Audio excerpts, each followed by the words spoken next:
Bonjour et bienvenue dans cette vidéo dans laquelle je vais vous dire ce que je pense de l'avenir du Bitcoin sur le court terme, c'est-à-dire fin 2018, début 2019. Qu'est-ce qu'il va se passer selon moi? Est-ce qu'il va encore chuter ou est-ce qu'il va monter énormément pour atteindre les 10 000 $? Eh bien, je vais tout vous dire dans cette vidéo, en tout cas ce que je pense. Mais avant ça, eh bien, si vous souhaitez crier haut et fort que vous aimez les crypto-monnaies et que vous êtes crypto-addict, eh bien, vous pouvez gagner ce mug d'une valeur de 19 € de mon partenaire The Pump Studio, dont vous avez un lien sous cette vidéo. Et pour participer à ce concours mensuel, dont je vais tirer au sort le ou la gagnante début du mois prochain, eh bien, vous avez 3 choses simples à faire. La première, c'est de vous abonner en cliquant sur le bouton en bas à droite de cette vidéo. La deuxième, c'est de cliquer sur la cloche des notifications. Et la troisième est de laisser en commentaire le mot-clé Bitcoin 2019. Notez ce mot-clé en commentaire pour participer au concours Bitcoin 2019. Voilà. Et je tirerai le ou la gagnante début du mois prochain. Il ou elle recevra ce mug directement chez lui pour proclamer son amour des crypto-monnaies. Donc déjà, ce que j'ai remarqué d'intéressant sur le cours du Bitcoin, c'est cette moyenne mobile à 200 périodes. Donc on peut voir que cette moyenne mobile, le cours en tout cas du Bitcoin, est venu se poser sur cette moyenne mobile après l'éclatement de la bulle qu'il y a eu en 2013-2014. Donc si je continue ce trait, bon ça serait quelque chose comme ça, eh bien on peut voir que le Bitcoin est passé très rapidement en dessous de cette ligne pour remonter, à taper une fois, deux fois, trois fois, très rapidement en dessous, et ensuite il a remonté. Et donc les performances passées ne présagent pas les performances futures, certes, mais ça peut nous indiquer quelques statistiques intéressantes, parce que là, si on prolonge cette courbe, eh bien, c'est potentiellement probable que le Bitcoin vienne taper sur cette zone, donc on arrive vers les 3 000 $, qu'il aille peut-être faire un petit pic très rapide de quelques heures, peut-être ou quelques jours, en deçà, peut-être jusqu'aux 2000 ou 2500 $, je ne sais pas. Mais potentiellement, le Bitcoin, il se peut qu'il se pose sur ces 3 000 $ un certain temps, comme il s'est passé ici.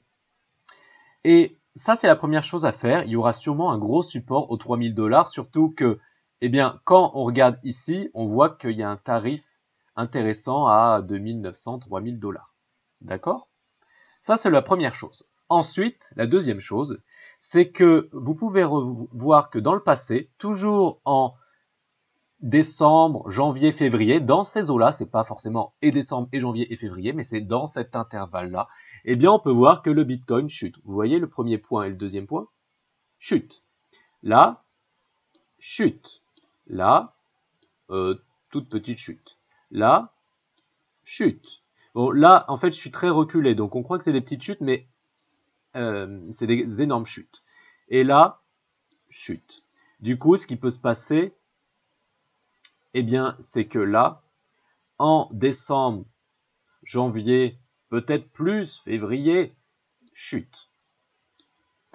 Donc, on a remarqué que sur le cours du Bitcoin, mais souvent dans les autres marchés d'ailleurs, que en décembre et en janvier, ça chute. Donc, il est probable que fin 2018, ça chute aussi, malgré qu'il y ait des bonnes news comme peut-être le BACT, où on a une nouvelle en décembre, où ça a même peut-être été repoussé. Il me semble que ça a été repoussé après réflexion. Donc ça, c'est une première chose, que, peut-être décembre, janvier 2018, ça va chuter, peut-être février, et à mes yeux, il y aura un bon support à 3000, ça va peut-être piquer aux 2500, on ne sait pas. Donc ça, maintenant, si je vais un peu plus dans les détails, peut-être pas aussi large, oula, on peut voir que si on lit ces points bas ici, ça nous donne cette ligne de tendance long terme. Donc vous voyez que nous sommes dans un grand canal haussier sur le long terme depuis 2009 d'ailleurs. Ensuite, nous voyons que dans ce canal haussier, nous sommes dans un petit canal baissier en ce moment. Et que moi, j'ai commencé à faire mes bagues, c'est-à-dire que j'ai rempli, pardon pour la notification, j'ai acheté un petit peu de mon capital à certains endroits. Je vais vous faire des petits carrés. Hop, un gros carré même. Voilà. Donc j'ai commencé à acheter un tout petit peu de mon capital ici à 6100 $. Ensuite, j'ai racheté là à 3600 $. J'avais mis un ordre automatique, hein, vous ne croyez pas que j'étais là à surveiller. Ensuite, je mettrai un ordre à, enfin j'en ai déjà mis un, à 3100 $ ici. Et ensuite, vers les 3000, 2900 $. Donc là, on arrive dans ces eaux-là.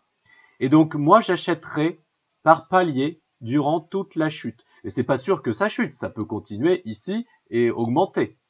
Donc, c'est pour ça que j'ai déjà fait mes bagues, comme je l'ai dit à mes clients dans mon club privé, à 3600 $. Parce que c'est pas sûr que ça chute. Mais moi, je pense que ça chute. Ça va chuter puisque nous sommes toujours dans ce canal, vous voyez, baissier. Donc voilà pourquoi j'ai mis un ordre à 3100 $. J'en mettrai même peut-être un à 3300 $. Et j'en mettrai un vers les 3000 $ ou 2900, voire même un aux 2500. Mais je pense pas que ça descendra plus bas de 2500 parce que c'est graphique. Hein. Vous avez des bons points support. Vous avez la ligne de la moyenne mobile à 200 périodes qui passe pas loin. Vous avez les tendances. Le pointillé, en fait, c'est quand je suis en non logarithmique. En non logarithmique, si je lis les points, là, ça donne cette ligne. Donc voilà comment je remplirai mes bagues. Donc je ferai mes petits achats tout au long de la chute. Voilà. Et ce n'est pas terminé. Au bout d'un moment, peut-être. Donc là, si on regarde ici, on arrive à la fin de la chute. Ça serait peut-être, eh bien, nous sommes en printemps 2019. C'est ce que j'ai dit dans mes autres vidéos. J'ai dit à partir de fin 2018, début 2019, voire printemps 2019. Donc ça correspond avec tout ce que j'ai dit précédemment. Donc là, la fin de la chute, il me semble qu'on est en mai 2019. J'ai regardé ça tout à l'heure. Donc peut-être que ça va ensuite stagner, comme on l'a vu en fait, vous voyez les années précédentes. Hop, hop, ça stagne là, ça a stagné à peu près pendant 9 mois. Donc il se peut que jusqu'en fin d'été, même fin automne, voire peut-être même fin hiver, eh bien on stagne.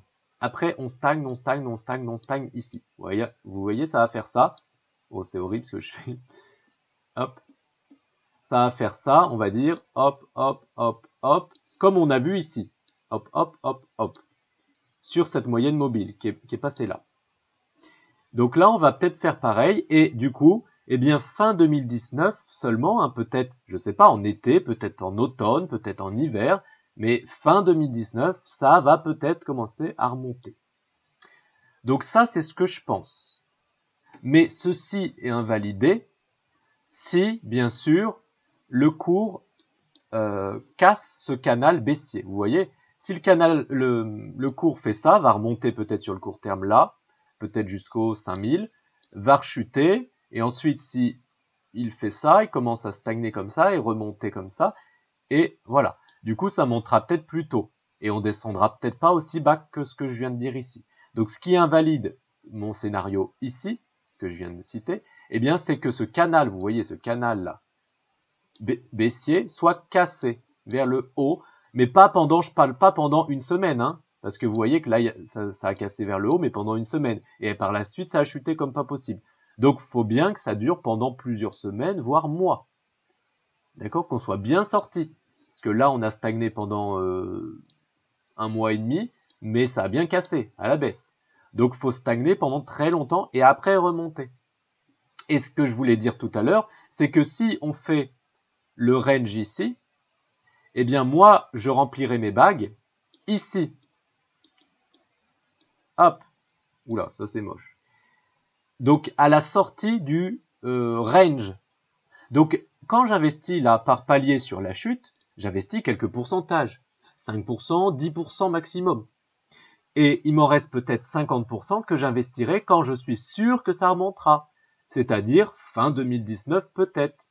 On ne sait pas. D'accord? Donc voilà mes stratégies. Si vous avez apprécié cette vidéo, merci de mettre un pouce. Et puis si vous voulez savoir comment je fais pour générer un revenu passif hors crypto-monnaie, puisque ça chute en ce moment, eh bien vous avez un lien sous cette vidéo pour vous inscrire, où je vous expliquerai tout pour savoir comment je génère un revenu passif automatique hors crypto-monnaie, qui est totalement pas lié aux crypto-monnaies. Voilà, je vous dis à très bientôt dans une prochaine vidéo. Ciao, ciao!